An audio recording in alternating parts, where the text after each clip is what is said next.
Assalamualaikum warahmatullahi wabarakatuh.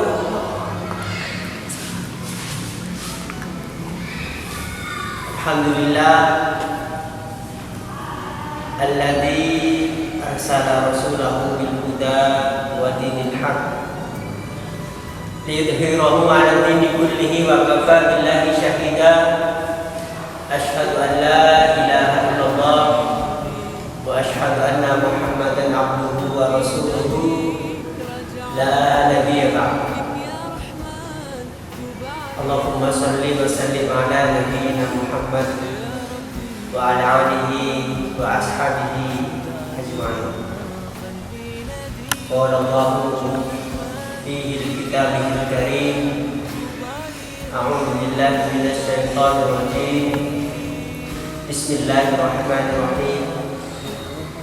Subhanalladzi asra bi 'abdihi lailan minal masjidil haram ila al-masjidil aqsa alladzi barakna haulahu linuriyahu minal ayat. Puji syukur kehadirat Allah Subhanahu wa taala yang mana berkat nikmat hidayah serta kesempatan sehingga kita semua masih bisa bertemu dan memperingati di mana perjalanan yang penuh sejarah dari dunia hingga langit yang banyak dikenal dengan perjalanan Isra Mi'raj Nabi Muhammad sallallahu alaihi wasallam. Peristiwa ini tentu adalah peristiwa yang diabadikan oleh Allah. Semua yang diabadikan oleh Allah adalah firman-firman-Nya yang terletak di dalam surat Al-Isra ayat 1, kemudian surat An-Najm ayat 13 sampai 18. Sebagaimana yang telah dijelaskan di dalam surat Al-Isra ayat 1, A'udzu billahi minasy syaithanir rajim. Bismillahirrahmanirrahim. Subhanalladzi asra bi 'abdihi lailan minal masjidil haram ila al-masjidil aqsa alladzi barakna haulahu linuriyahu min ayatina innahu huwas samiul basir. Maha suci Allah yang telah memperjalankan hamba-Nya yaitu Nabi Muhammad sallallahu alaihi wasallam pada suatu malam dari Masjidil Haram ke Masjidil Aqsa yang telah kami berkahi sekelilingnya agar kami memperlihatkan kepadanya sebagian dari tanda kebesaran Allah Subhanahu wa taala. Sesungguhnya Dia adalah Allah Subhanahu wa taala, Maha mendengar dan lagi Maha melihat. Perjalanan Isra Mi'raj dari Masjidil Haram ke Masjidil Aqsa telah disampaikan dari beberapa buku sejarah. Di dalam perjalanan tersebut Nabi Muhammad sallallahu alaihi wasallam berhenti sejenak dan melaksanakan salat sunnah 2 rakaat. Nabi Muhammad beserta malaikat Jibril pertama bersinggah di kota Madinah. Jibril menjelaskan kepada Nabi Muhammad SAW bahwa di tempat itu kelak Nabi Muhammad SAW berhijrah. Kemudian selanjutnya Nabi Muhammad SAW bersama Jibril alaihissalam singgah di kota Madian, yaitu tempat persembunyian Nabi Musa ketika dikejar para Firaun, dan melaksanakan sholat 2 rakaat di sana.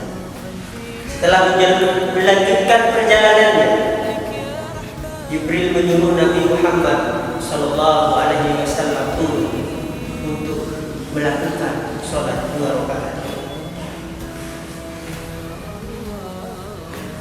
di Tur di Sina, yaitu tempat Nabi Musa alaihissalam berbicara langsung dengan Allah Subhanahu wa taala.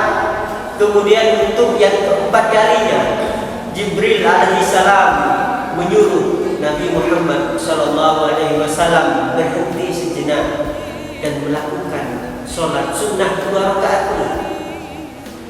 di tempat lahirnya Nabi Isa alaihissalam.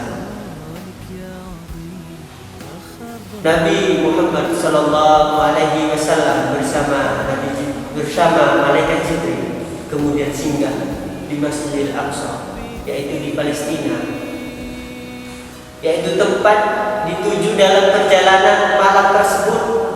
Dalam perjalanan Nabi Muhammad sallallahu alaihi wasallam mengalami peristiwa yang bermakna.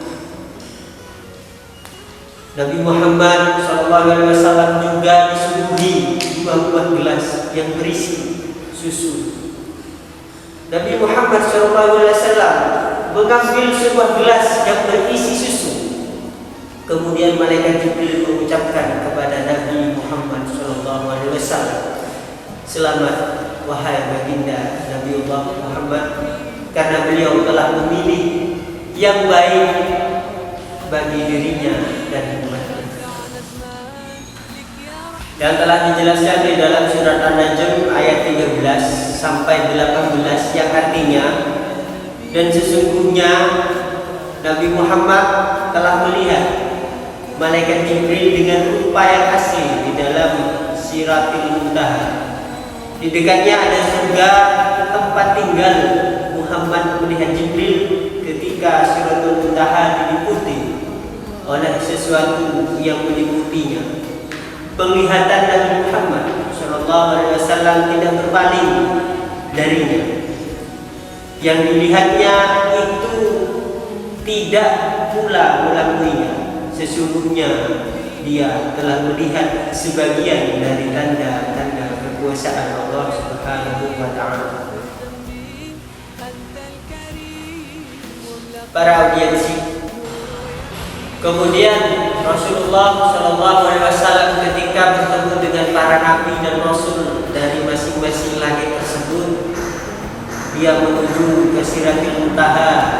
Di dalam perjalanan ini malaikat Jibril tidak ikut bersama Nabi Muhammad SAW. Kemudian Nabi Muhammad SAW bertemu langsung kepada Allah Subhanahu wa taala untuk mengemban sebuah perintah yang agung, yang dimana adalah kemaslahatan bagi umatnya, yaitu sholat 50 waktu di dalam 1 hari 1 malam. Setelah mendapatkan perintah itu, Nabi Muhammad SAW turun dan bertemu oleh Nabi Musa. Kemudian Nabi Musa menyuruh Nabi Muhammad untuk kembali menghadap Allah dan meminta keringanan agar senantiasa melihat umatnya. Maka Allah memberikan keringanan yang kedua adalah 25 waktu di dalam 1 hari. Dan itu pun Nabi Musa juga menyampaikan, menyuruh kembali kepada Rasulullah untuk menghadap Allah Subhanahu wa taala agar meminta kembali keringanannya. Maka yang terakhir adalah yang didapat oleh Nabi kita Nabi Muhammad setelah melihat umatnya yang notabene tidak mampu untuk menjalankan perintah 50 waktu tadi, maka dikurangi sisi nolnya menjadi 5 waktu di dalam 1 hari 1 malam, yaitu sholat subuh, sholat zuhur, kemudian sholat asar, sholat maghrib, sholat isya, dan kembali lagi berjumpa dengan sholat subuh adalah 1 hari semalam 5 waktu, yang notabene adalah perintah Allah langsung kepada Nabi Muhammad SAW. Sebetulnya makna dari Isra dan Mi'raj ini adalah selain kita mendapatkan perintah langsung sholat, di sisi lain Allah ingin memperlihatkan bahwa tiada lain yang harus kita sembah selain Allah, karena saat itu Allah menunjukkan sebagian kecil kebesarannya Yang pertama adalah tidak mungkin ada suatu makhluk selain makhluk ciptaan Allah yang bisa menempuh perjalanan dari bumi ke langit dalam waktu 1 malam. Kemudian yang kedua adalah tidak mungkin makhluk lain yang bisa mengangkat manusia lain menuju langit ketujuh selain dari kebesaran Allah itu sendiri. Kemudian yang terakhir adalah tujuan Isra Mi'raj, mengangkat perjalanan Nabi Muhammad SAW. Selain itu adalah perintah yang wajib bagi kita, yaitu sholat fardu yang sudah disampaikan tadi. Mudah-mudahan dalam memperingati hari perjalanan Nabi Muhammad SAW di tanggal 27 Rajab ini, kita menyadari bahwa tanggungan kita adalah mentaati perintah Allah yang berupa sholat. Pengorbanan Nabi kita kepada umatnya, dia langsung menghadap Allah meminta keringanan melihat bahwasannya umatnya saat ini, terutama saya sendiri dan para audiensi, 5 waktu saja berat, apalagi 50 waktu. Saat itu jika Nabi Muhammad tidak melihat umatnya, maka bersyukurlah saat ini kita masih menjadi umat Nabi Muhammad SAW yang mengemban sedikit kewajiban, tetapi sedikit kewajiban itu memiliki pahala yang besar, sama halnya dengan 50 rakaat, 50 waktu dalam sholat. Mudah-mudahan kita istiqomah di dalam mengerjakan sholat, kemudian kita istiqomah melihat tentang kebesaran-kebesaran Allah. Sebetulnya banyak pengertian dan makna-makna di dalam perjalanan Nabi Muhammad dari sirat Sebetulnya banyak makna yang berada di dalamnya, dari perjalanan Nabi Muhammad dari Masjidil Haram ke Masjidil Aqsa, kemudian dia berjalan ke langit menuju Siratul Muntaha. Banyak hal yang dilihat yang tidak sempat saya sampaikan di forum ini. Tentunya yang intinya adalah saat ini harus kita hadapi adalah bagaimana kita menjaga kewajiban kita sebagai umat Nabi Muhammad untuk menjalankan sholat fardu dengan cara istiqomah. Mungkin itu yang dapat saya sampaikan. Apabila ada kekurangan, bahkan penjelasan yang tidak jelas, ataupun perjalanan-perjalanan yang tidak awam dipandangnya atau didengarnya, itu adalah kesalahan murni dari saya selaku hamba yang notabene tidak ada kebenaran di dalamnya. Mungkin sekian dari saya. Nun qalabi wa mayasur. Assalamualaikum warahmatullahi wabarakatuh.